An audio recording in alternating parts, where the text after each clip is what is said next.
ఇది ఒకసారి గమనించమని కోరుతా ఉన్నాను. ఇదే కాకుండా ఇంకొక మాట మాట్లాడారు నిన్న. కేసీఆర్ హయాంలో అసలు ఉద్యోగాలే ఇవ్వలేదు అనే మాట మాట్లాడిన విషయం విన్నాను నిన్న. ముందు స్కూల్లో పిల్లలను కూర్చోబెట్టుకొని అసలు ముఖ్యమంత్రి గారికి బాగా అలవాటు అయిపోయింది. ఎక్కడ ఏ మీటింగ్ అన్నా ఉండనియండి, కేసీఆర్ గారు జపం చేయకపోతే ముఖ్యమంత్రి గారి మీటింగ్ కంప్లీట్ కాదు.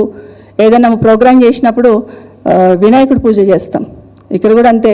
గౌరవ ముఖ్యమంత్రి గారు ఆ జపం చేసేంత వరకు ఏ ప్రోగ్రాం కూడా కంప్లీట్ కాదు. అది ఏ ప్రోగ్రాం అన్నా కానివ్వండి, ఆ కుటుంబాన్ని కేసీఆర్ గారి కుటుంబాన్ని అనకపోతే అసలు ముఖ్యమంత్రి గారు దాన్ని ప్రోగ్రాం కూడా క్లోజ్ చేయరు.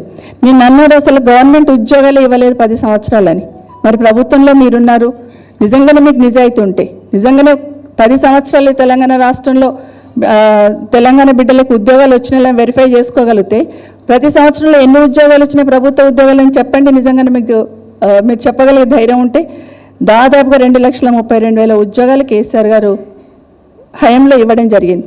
మీరు ఇప్పుడు ఇచ్చిన ఉద్యోగాల ఉద్యోగ పత్రాలు ఏవైతే నియామక పత్రాలు ఇచ్చున్నారో అవి మీరిచ్చిన నోటిఫికేషన్ ఒకసారి ప్రశ్నించుకోండి.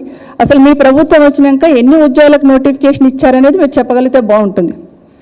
ఎంతసేపు నియామక పత్రాలు నేను ఇచ్చానని చెప్తున్నారు, కానీ ఆ నోటిఫికేషన్లు ఎప్పుడు వచ్చినాయో ఆ ఉద్యోగ పత్రం తీసుకుంటున్న ఆ బిడ్డకు తెలుసు కదా, తెలంగాణ బిడ్డ ఖచ్చితంగా తెలుస్తుంది ఎప్పుడు ఇచ్చారు నోటిఫికేషన్ ఎప్పుడు వచ్చిందని. మీరు ఏదో చెప్పినంత మాత్రాన మీరు చెప్పిన మాటలు నిజమని నమ్మే స్థితిలో తెలంగాణ ప్రజలు లేరు. కాబట్టి మీరెన్ని ఇస్తారు? మీరు సంవత్సరం లోపలనే ఇచ్చేస్తామన్నారు కదా ఉద్యోగాలు. ముందు ఆ ఉద్యోగాలు ఎక్కడున్నాయో చెప్పే ప్రయత్నం చేయాలని గౌరవ ముఖ్యమంత్రి గారిని కోరుతా ఉన్నాను. అదే కాకుండా ఇంకా మాట్లాడుతూ ఇంకొక మాట మాట్లాడారు. కేసీఆర్ గారు గొర్రెలను పెంచుకోమన్నారు, చేపలను పట్టుకోమన్నారు, ఇంకేదో మాట్లాడున్నారు. కేసీఆర్ గారు చెప్పినట్టు కుల వృత్తులకు పెద్దపీట వేస్తామని తెలంగాణలో ఉద్యమప్పటి నుండి మాట్లాడుతున్నాం అందరం కూడా. కుల వృత్తుల మీద ఆధారపడ్డ వాళ్ళకి ప్రభుత్వ పరంగా 100% అండగా ఉండాలి. కానీ వాళ్ళ బిడ్డలే కదా ఈరోజు గురుకులాల్లో చదువుతున్నారు, ఆ పేద బిడ్డలే కదా, ఆ minority SC ST BC minority బిడ్డలే కదా ఈరోజు గురుకులాలలో చదువుతున్నారు. మరి ఎందుకు వాళ్ళ మీద దృష్టి ఉండట్లేదు? ఎందుకు వాళ్ళ మీద మీరు అక్కడ జరుగుతున్న దాన్ని ఫండ్స్ రిలీజ్ చేయడం కానీ అవన్నీ ఎందుకు వెనుకడుగు వేస్తున్నారు? ఎందుకు గురుకులాలను నిర్వీణ్యం చేస్తున్నారు అనేది చెప్పాల్సిన అవసరం ఉందని కూడా ముఖ్యమంత్రి గారిని కోరుతా ఉన్నాను. ఇదే కాకుండా ఇంకొక మాట చెప్పారు.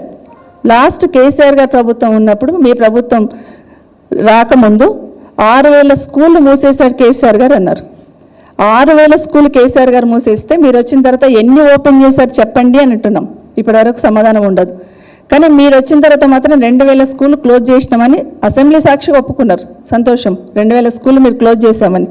కానీ కేసీఆర్ గారి మీద నింద వేసే ప్రయత్నం మీరు చేస్తున్నారు. అది తప్పు మాట్లాడమని ఒప్పుకోండి. అదే కాకుండా ఇంకొక మాట, గౌరవ ముఖ్యమంత్రి గారు ఎంపీగా ఉన్నప్పుడు విద్యా హక్కు చట్టాన్ని ఇంప్లిమెంట్ చేయండి అన్నారు.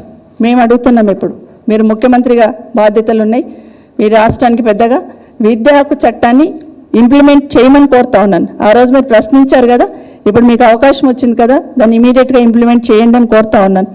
అన్నిటికన్నా ముఖ్యంగా ఈరోజు స్కాలర్షిప్, ఓవర్సీస్ స్కాలర్షిప్ సంబంధించిన పిల్లలు ఈరోజు విదేశాలలో పేద ఇంటి బిడ్డలే విదేశాలలో చదువుకోవాలనే కళని కేసీఆర్ గారు నిజం చేశారు. మరి ఆ పిల్లలకి మీరందరూ సెకండ్ విడత ఇవ్వాల్సిన ఫీజు, విదేశీ విద్యకు సంబంధించిన ఓవర్సీస్ స్కాలర్షిప్ సంబంధించిన నిధులు ఇప్పటి వరకు ఇవ్వట్లేదు, అది మంజూరు ఇవ్వండి. ఇంకొక మాట మాట్లాడుతూ